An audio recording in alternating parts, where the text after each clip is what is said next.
Favorite part about the book that you wrote called The Government UFO Files? I know every author has a special chapter that's very dear to them. Well, not necessarily a chapter, but a couple of the discoveries. And one of them was this linking of Howard McCoy through the beginning of the UFO situation. And you can see his influence on keeping the stuff suppressed and the way they buried information.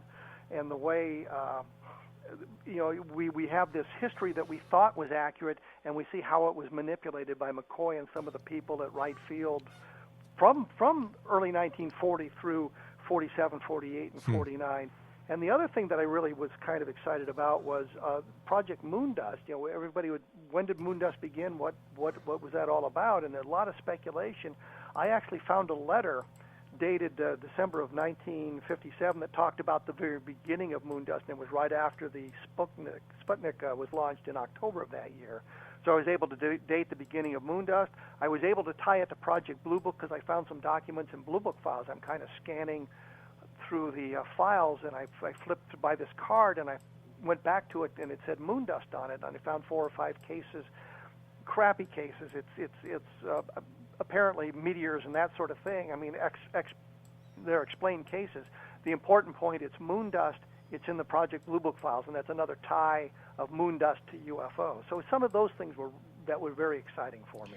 Has any more information been learned about the Stephenville sighting?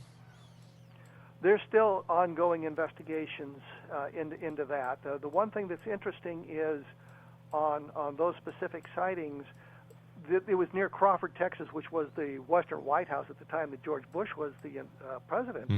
And so there's a no-fly zone over that all year round, but it expands when the president is in a residence. And during the Stephenville sightings, that no-fly zone was violated, but nothing ever came of that.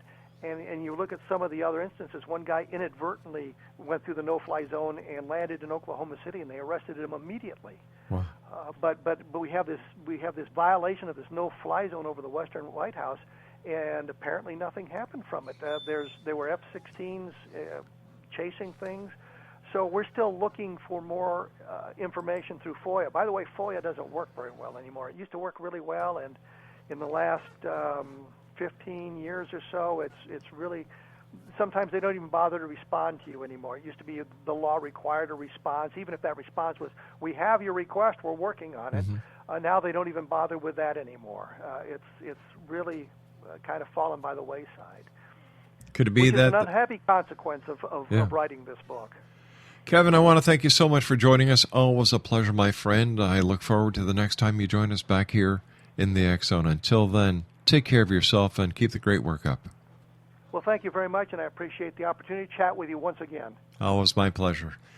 Kevin Randle has been my guest this hour, X Zone Nation. New book out, The Government UFO Files, The Conspiracy of Cover-Up. And it's available on Amazon.com. It's also available from InvisibleInkPress.com.